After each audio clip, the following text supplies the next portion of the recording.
Keep the warehouse, Renee laughed outside divorce court. It's the only thing you deserve.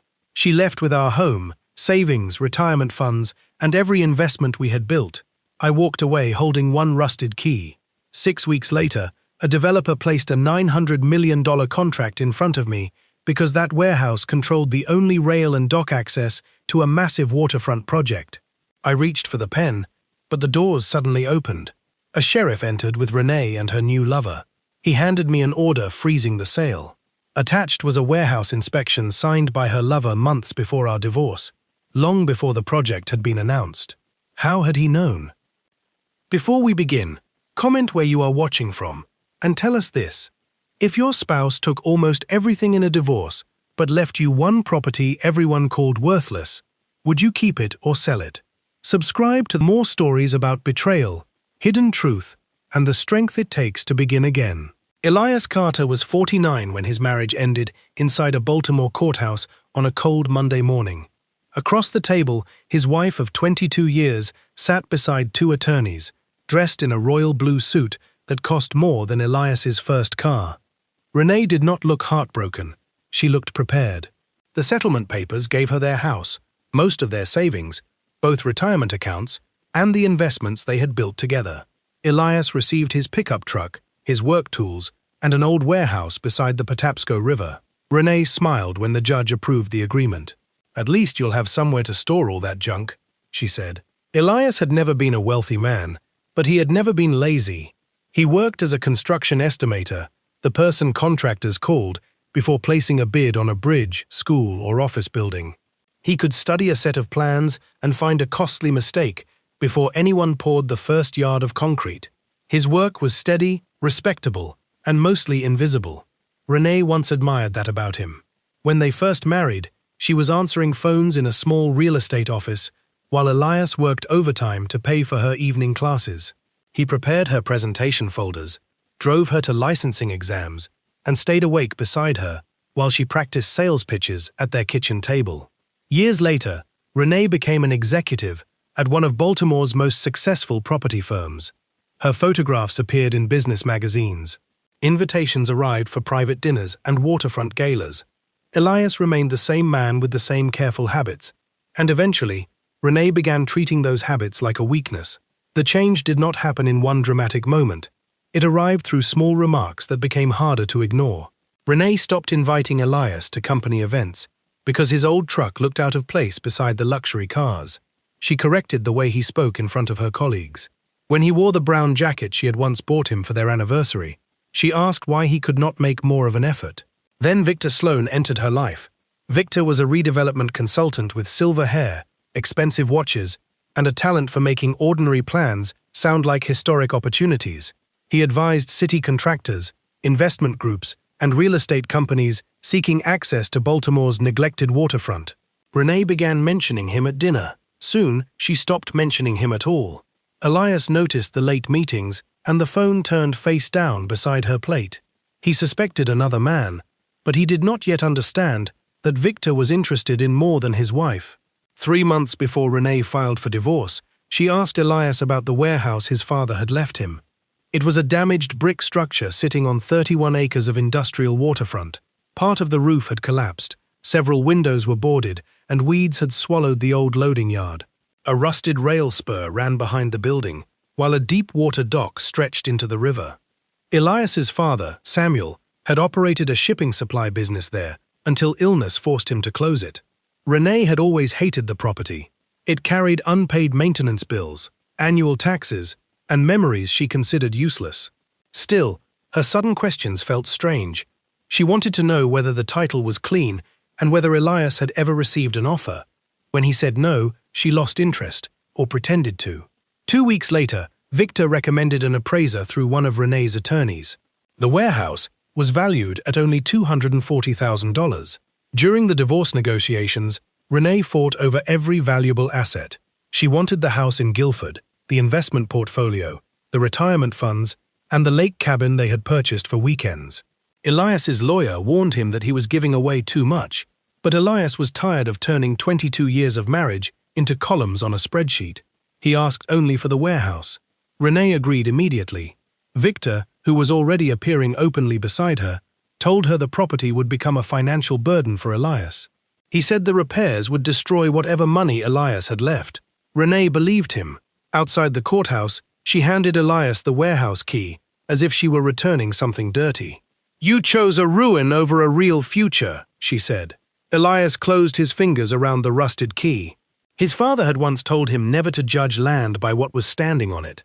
At the time, Elias thought Samuel was talking about patience. He would soon learn that his father meant something far more valuable. For the next 6 weeks, Elias lived in a small rented apartment and returned to work. He did not call Renee, follow Victor, or complain to their friends. On Saturdays, he visited the warehouse. He cleared broken glass, opened the loading doors, and found Samuel's old office beneath years of dust.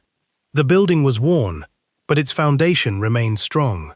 Inside a metal cabinet, Elias discovered original property maps showing the rail line, dock rights, and a permanent access easement connecting the land to the main freight corridor. He placed the documents in a fresh folder without giving them much thought. Then, on a Tuesday afternoon, a black sedan stopped outside. A man named Malcolm Hayes stepped out and introduced himself as chairman of Harbor Renewal Group. He did not ask to inspect the damaged roof. He asked Elias whether he controlled the rail spur and the dock. Malcolm explained that a $7.2 billion waterfront redevelopment had recently received final approval. The project would create a shipping terminal, clean energy facility, public market, and thousands of jobs. Several possible routes had been studied, but the city selected its final route only 23 days after Elias's divorce. Every required property had been secured, except one. Elias's warehouse controlled the only practical connection between the harbor, the freight line, and the main development site. Without it, the consortium would lose years seeking new permits. Malcolm placed a written offer on Samuel's old desk, $900 million for the land, rail easement, and dock rights. Elias read the number several times. He asked whether it was a mistake. Malcolm assured him that 3 independent firms had confirmed the value. The offer was legitimate, funded, and ready to close once the title was verified. 10 days later, Elias sat in a conference room with Malcolm, 2 attorneys, and a contract waiting beneath his hand. He was not thinking about Renee. He was thinking about his father sweeping that warehouse floor before sunrise and telling him that neglected things could still carry purpose. Elias lifted the pen. Before it touched the paper, the conference room doors opened. A sheriff entered, followed by Renee and Victor. The sheriff handed Elias an emergency order freezing the sale, while Renee accused him of concealing the warehouse's value during their divorce. Attached to her filing was an inspection report Elias had never seen. He turned to the final page and found Victor Sloan's signature, dated 3 months before the divorce. Elias looked from Victor's signature to Renee's face. She stood beside the sheriff with her arms folded, convinced she had caught him hiding a fortune. Victor remained behind her, wearing the measured expression of a man watching a plan move exactly as expected. The emergency order stated that Elias could not sell, transfer, borrow against, or alter the warehouse until the court determined whether he had concealed its value during the divorce. Malcolm Hayes collected the unsigned contract and assured Elias that Harbor Renewal Group would cooperate, but the warmth had disappeared from his voice. A $900 million transaction could not survive uncertainty for long. As the sheriff escorted everyone from the conference room, Renee moved close enough for Elias to hear her. "You let me sign those papers while you knew," she said.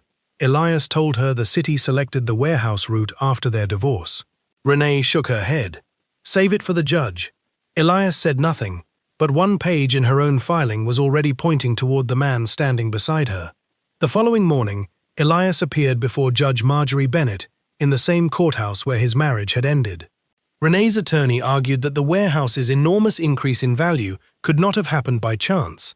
He claimed Elias had used his construction knowledge to recognize the property's future importance, accepted it at a false value, and allowed Renee to surrender her marital interest without informed consent. Elias's attorney, Helen Price, responded with the independent appraisal and the original asset disclosure. The warehouse had been listed clearly, its dock and rail access were included, and Renee's own legal team had selected the appraiser. Judge Bennett agreed that there was no immediate proof of fraud. but $900 million was too large to ignore. She kept the sale frozen and gave both sides 3 weeks to produce emails, appraisals, city records, and witness statements.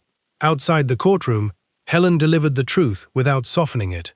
If Renee proved Elias knew about the project before the settlement, the judge could reopen the divorce and award her part, or all, of the warehouse. Helen began by building a timeline. The divorce settlement had been signed on March 4th. The City Planning Board selected the final waterfront route on March 27th. Harbor Renewal Group first contacted Elias on April 15th. On paper, those dates protected him. But Renee's inspection report had been completed in December, nearly 3 months before the divorce. It described the dock depth, rail alignment, road access, and electrical capacity in far greater detail than the $240,000 appraisal. Victor had signed it as consulting advisor, but the section identifying the client had been blacked out. Elias had never requested the inspection or received a copy. Helen believed Victor had prepared it for someone else, then allowed Renee to use it as evidence against Elias. They needed to discover who paid for it. The answer was not in the court file, Victor's public business records, or Renee's disclosure documents. It was waiting inside the warehouse with a man Elias had not seen since his father's funeral. Arthur Bell was 71 and walked with a stiff left leg from an accident on the loading dock many years earlier. He had worked for Samuel Carter for almost 3 decades and still visited the property twice a month to check the locks. Elias found him replacing a broken chain on the rear gate. When Elias showed him Victor's photograph, Arthur recognized him immediately. Victor had visited the warehouse twice in December, accompanied by a surveyor and a woman carrying property maps. He claimed Renee had authorized the visit, so Arthur let them inside.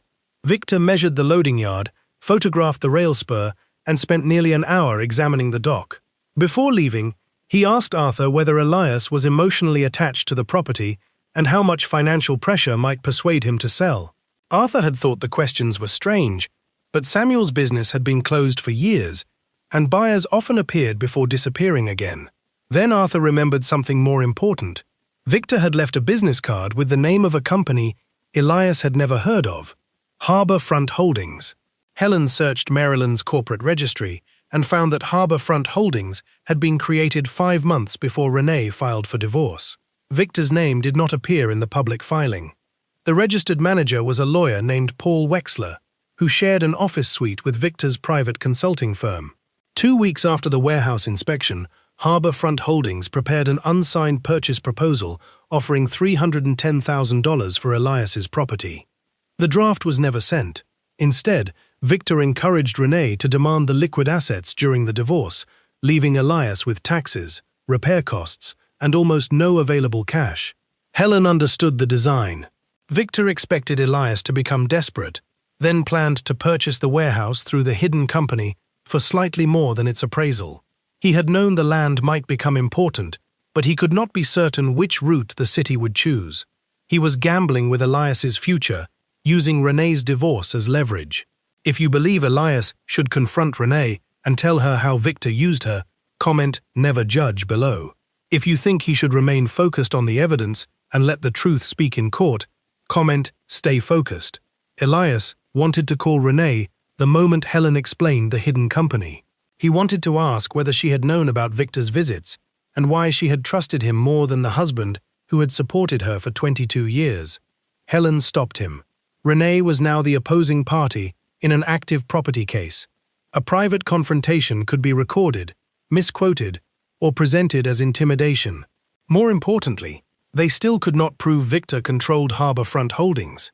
Shared office space and an unsigned proposal created suspicion, not legal ownership. Elias put his phone away. For the first time since the divorce, remaining calm did not feel like surrender. It felt like choosing the right battlefield. 3 days later, Malcolm requested an urgent meeting at Harbor Renewal Group's downtown office. The consortium had investors, city deadlines, and construction crews waiting for approval.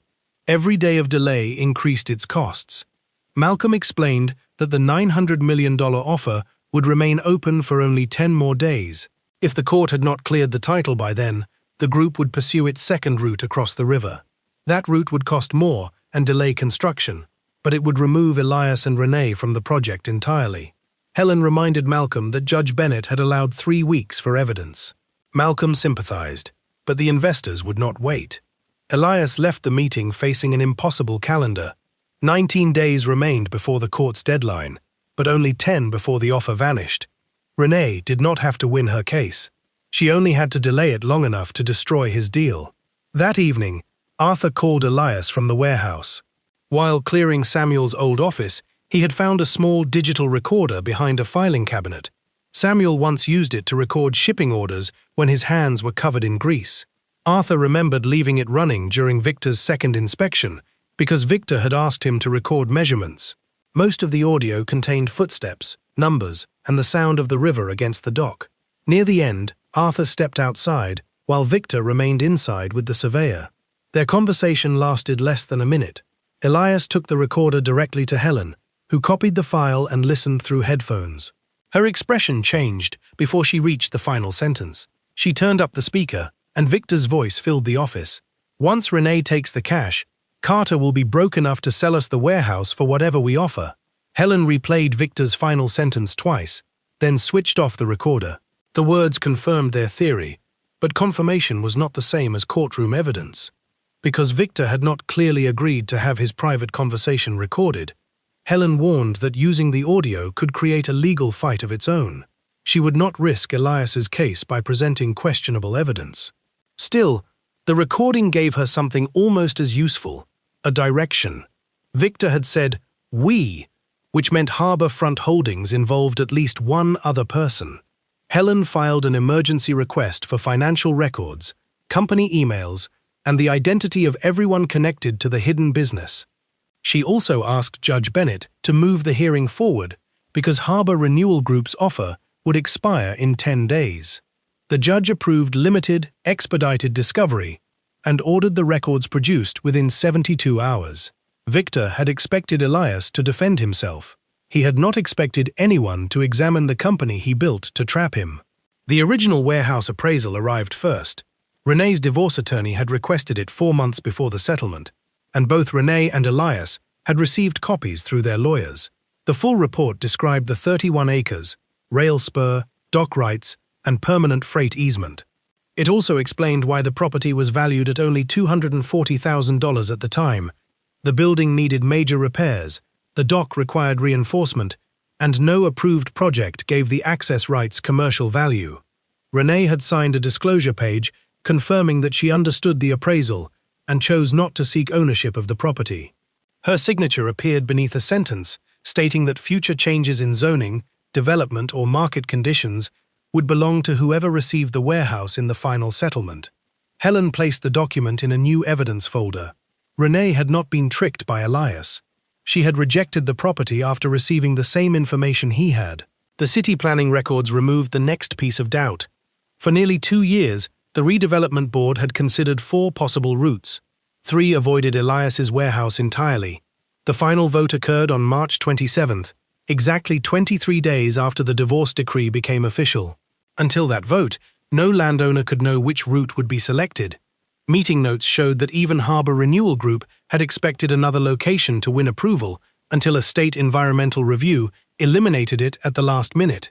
Malcolm Hayes provided a sworn statement confirming that his group had never contacted Elias before April 15th. He also explained that the $900 million figure did not represent the warehouse's ordinary market price. It included the cost of avoiding years of delay, replacing rail access, relocating the dock, and securing the final parcel needed for the entire project. Elias had not hidden a $900 million asset. He had accepted a struggling property that became essential after the marriage ended. The most damaging records came from Paul Wexler's office. Faced with the judge's order, Wexler disclosed that Victor had funded Harbor Front Holdings and directed every decision through private emails. In one message, Victor told Wexler not to send the $310,000 purchase offer until Renee's divorce settlement was complete. In another, he wrote that Renee should demand cash, retirement funds, and the house, because those assets would leave Elias responsible for the warehouse's taxes without enough money to maintain it. Victor expected Elias to sell within 6 months. A third email showed that Victor had been watching the redevelopment study, but he admitted no route had been chosen. He was not certain the warehouse would become valuable. He was taking a calculated risk with Renee's marriage and Elias's financial survival. Then Helen found the message that explained his relationship with Renee. Keep her focused on leaving him. Once we control the property, I can decide what happens between us. The expedited hearing began on the 8th day. Renee entered the courtroom beside Victor, wearing the same blue suit she had worn when the sale was frozen. She appeared confident, but Victor looked tired. His attorney had advised him not to testify, and he avoided Renee's questions before the judge arrived.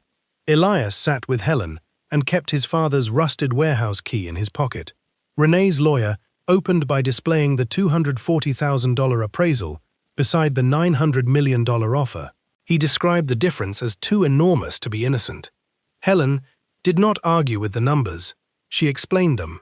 She showed the court the signed disclosure, the property description, and Renee's acknowledgement of future changes in value. Then she placed the city's 4 proposed routes on the courtroom screen. 3 lines bypassed the warehouse. The 4th, the one finally approved, ran directly through it. The date beneath that approval was 23 days after the divorce. Helen called Malcolm, the city records officer, and the independent appraiser. Each witness confirmed a separate part of the timeline. Malcolm had made no earlier offer. The city had not chosen the route before March 27th. The appraiser had disclosed every known feature of the land to both spouses. Renee's confidence began to weaken. She looked at Victor when the appraiser confirmed that Victor's inspection report had been prepared for an unidentified buyer, not for Elias. Victor kept his eyes on the table. Helen then asked permission to display the Harborfront Holdings records. The first screen showed the company's registration. The second connected Paul Wexler to Victor's consulting office. The third displayed Victor's purchase plan. When the email advising Renee to take the liquid assets appeared, she stopped reading the screen and stared directly at the man beside her. Victor's attorney objected, but the documents had been produced under court order and verified by Wexler. Helen continued. She showed the unsent $310,000 offer, the inspection invoice paid from Victor's business account, and the message discussing what would happen between Victor and Renee only after the property was secured. Renee whispered his name, but he did not answer. She asked whether he had ever planned to build a life with her. Judge Bennett ordered her to remain silent, yet the question had already changed the room.